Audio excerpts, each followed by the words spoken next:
line you got there. This is the pulse of the public. And the reason for this new show is that we want to talk to people. We, the people, I want to hear what's going on inside of people's minds, in their hearts. What are they wanting? We don't need to hear more from politicians, from Hollywood, from newscasters. We need to talk to each other. I think it's scary, but it's very concerning because the people who are most vulnerable in our society are the people who at the moment are essentially kind of excluded and not really being thought of and not being supported in the ways that they need to. And that's a trend. And this is the most concerning part, is this is a trend that seems to be continuing, and no one really of any power or with any influence seems to be addressing this issue in any sort of significant or meaningful way. You think so too, Emily? What's on your mind most these days? Most. Oh, getting old. Well, how's that for you? Inevitable. Dying friends. Inheriting dogs. So what do you mean your friends are dying? Well, they stop breathing, and you have to take them out of the Rolodex. So you inherited a friend's dog? Yeah, Banjo. Great dog. God bless you. Yes, she's probably 16 years old with arthritis. Wonderful border collie. What's on your mind? Well, what's on my mind? Honestly, aging and dieting and laxatives. No, really, when you're over 60, a lot of the conversations are about, the body and the medical system. And I'm not quite over 60 yet. No, okay. Getting there, I'm headed that way. So, what's on your mind? Well, strange to mention it, but my body too, because I'm at that age where it's like we're trying to claw and hang on to whatever we've still got as far as being in shape is concerned. So, I'm out there trying to run, 3 days a week and hoping that the joints hold up, and, all my friends are in like some kind of keto or paleo diet. So are you on Viagra? I haven't had to resort to that quite Not yet. yet. Not Okay, yet. that comes. Nice to know it's That'll there, happen. Thanks, great. I've heard good things. Oh, really? Oh, okay. Good to know there's a backup plan. And what is your experience with Viagra? So bad. So what's on your mind these days? Well, right now, it's the rush hour traffic here. It's Sunday. There shouldn't be rush hour traffic, but there is. People coming back from wherever they've been vacationing this weekend. So fear of traffic, I guess, is what's going on in my brain. Dangerous things, bad things can happen on the freeway. How do you feel about that? Happy it's not me. What's it like to be a baby boomer? Boom. We did it. It's over. We lost. I mean, I feel kind of guilty talking about my personal complaints because the world is in such a mess. I mean, first there's the world, and then there's our little piece of it that seems to have gone off the rails. I mean, or does that make me just sound old? No, it's real. I think feels like everybody is like hanging on to dear life at this point for whatever's going to happen next. It's like every morning does our president wake up and say, it feels like he just wakes up and says, you know what can I break today? What can I destroy that people love? Is it just me? I don't know. No, it's a real scary time. I pray every morning that there is a hell and there's a special place in it for Mitch McConnell.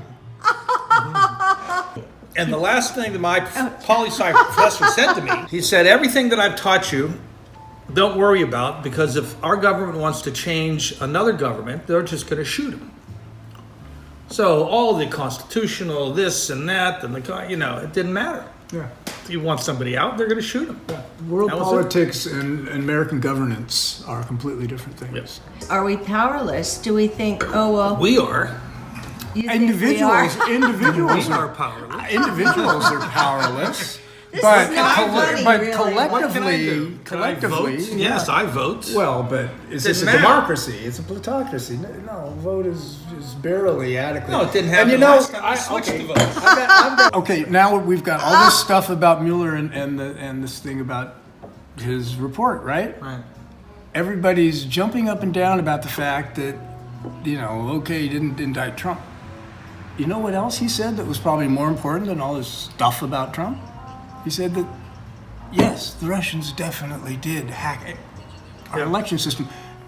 And wasn't that what the probe was about? It didn't have anything to do with Trump initially. It had everything to do with our election system, and nobody's paying any attention. There's just a tremendous amount of anxiety and despair, and people are running harder to make a living because there's no middle class anymore in America. The whole idea behind the oppression and the constant fear-mongering, people are feeling isolated and alone and fearful. They're afraid to do what's right. They're afraid to speak up. People are speaking up, but you have to do more than speaking. Band together and show that what's happening is not all right. This is not what our founding fathers wanted. People need to stop being afraid.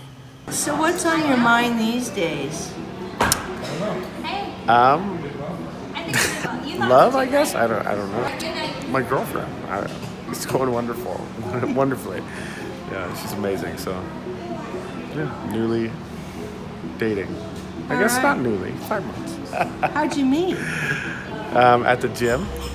I think the thing I care about so much in what we're doing here is that people feel like there's a place to speak up, so we don't all feel so isolated. Like you said, am I overreacting? Should I think positively? Right. But I'm terrified a lot of the time. What's on your mind these days with all that's going on in the world? I was just talking to my friend here about how I have trouble falling asleep at night because there's so much to process through and to get through, and there just isn't any way. There's not a good way to do it. Do you have any solutions for Just explore, you guys. Just what we're going through?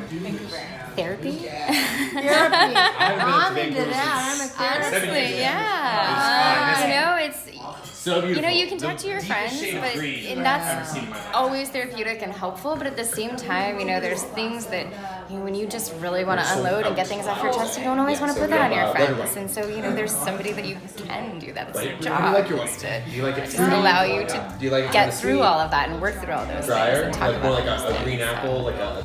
The cure, I think, is that we all stay connected and that we have more conversation and that we don't feel isolated. I think there's power in numbers. I'm so sorry. My phone's going off. Oh, How unprofessional. see how busy I'm it so is. unprofessional. Excuse me. See, that's a great example of how hectic everything is. Yes. So you're saying conversation is not maybe the cure, but at least it's something that helps. I think I think it may be the cure. Yeah. Because I think when you say things are crazy out there with politics and we're being attacked on a daily basis, and I think people feel neurotic or they don't know what to do. They feel powerless. Yeah.